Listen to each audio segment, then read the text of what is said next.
Selamat pagi, Pesan Bayu dan teman-teman. Jadi hari ini kita akan Menganalisis teks editorial. Oke, jadi pertama-tama kita harus tahu dulu dong apa itu teks editorial. Teks editorial adalah teks yang berisi pendapat berdasarkan fakta dan didukung dengan data. Jadi harus ada data yang benar.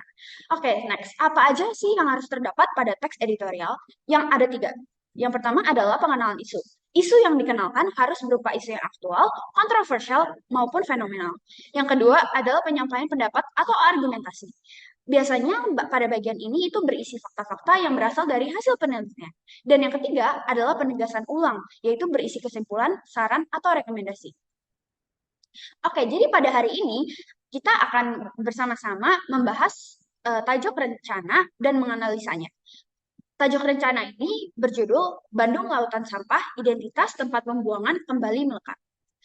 Pertama, saya akan menjelaskan fakta yang terdapat pada tajuk rencana ini. Ada tiga fakta. Masih ada lebih dari 29.000 ton sampah yang belum terangkut ke TPA darurat Sarimukti sehingga pekan ini. Yang kedua adalah Bandung pernah mengalami lautan sampah pada tahun 2005 saat TPA Dewi Gajah di kota Cimahi meledak dan longsor. Akibatnya TPA itu ditutup. Ini merupakan fakta karena memang TPA ini benar-benar ditutup dan terjadi longsor dan ledakan pada tahun 2005. Dan yang ketiga adalah Dini Trisyanti, Direktur Sustainable Waste Indonesia, mengatakan meski cuaca berpengaruh, tetapi kebakaran TPA juga disebabkan oleh operasional TPA yang tidak sesuai aturan hingga kebakaran sulit dipadamkan. Ini merupakan fakta karena memang faktanya bahwa Dini Trisyanti memang benar-benar mengatakan hal demikian. Oke, sekarang giliran saya. Em, ini adalah opini-opini yang terdapat pada topik kali ini. Yang pertama, namun rupanya pemerintah tak pernah belajar dari pengalaman. Jangankan berbenah, penanganan sampah masih saja pakai model primitif, yaitu angkut, buang, dan timbun. Yang kedua, akibatnya ketika terjadi kebakaran di TPA Sarimukti, pemerintah gagap dan tak punya solusi yang siap diterapkan. Akhirnya, sampah menumpuk tak hanya di TPS, tetapi juga di perumahan, jalan-jalan, bahkan di setiap sudut gang hingga sungai yang ada di Bandung Raya. Yang ketiga, seandainya kesadaran akan memilah dan mengolah sampah tumbuh subur di kalangan masyarakat, bisa jadi lautan sampah tak pernah terjadi di Bandung. Yang keempat, apakah suara ulama dan tokoh agama bakal didengar? Tentu tidak 100%. Di wilayah saya contohnya, warga yang rajin ke masjid tetap membuang sampah di saluran air dan sungai depan rumah mereka. Yang kelima, entah sampai kapan lautan sampah akan terus berulang. Oke, selanjutnya adalah saran.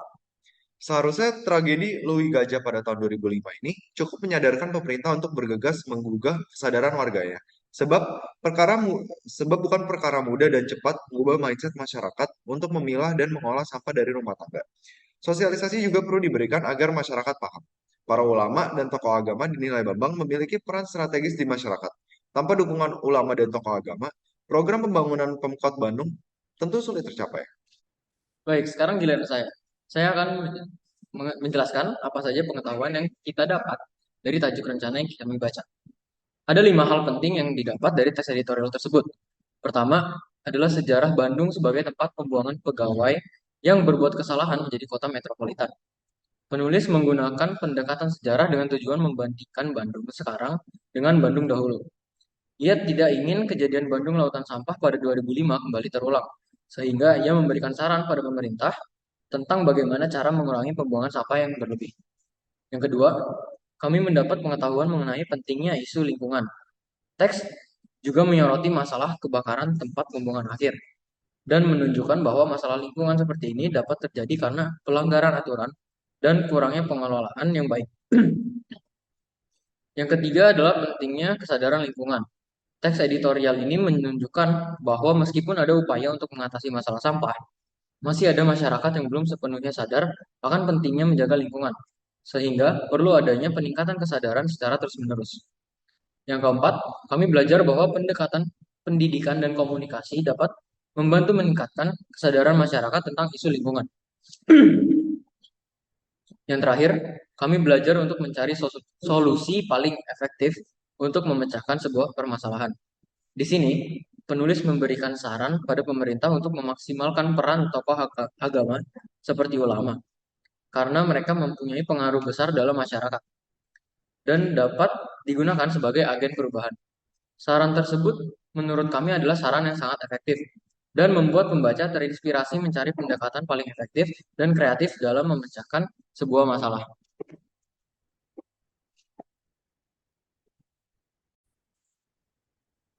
Oke, jadi hal terakhir yang akan kami bahas adalah pandangan kelompok mengenai tajuk rencana yang kami baca.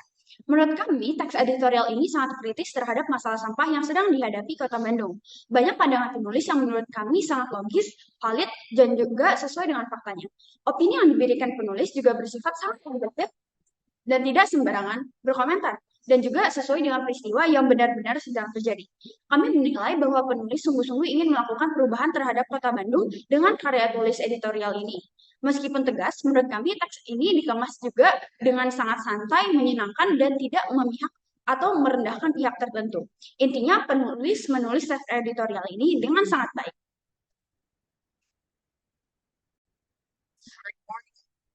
Oke, itu saja yang dapat kami sampaikan pada presentasi hari ini. Semoga apa yang kami sampaikan dapat bermanfaat untuk kalian.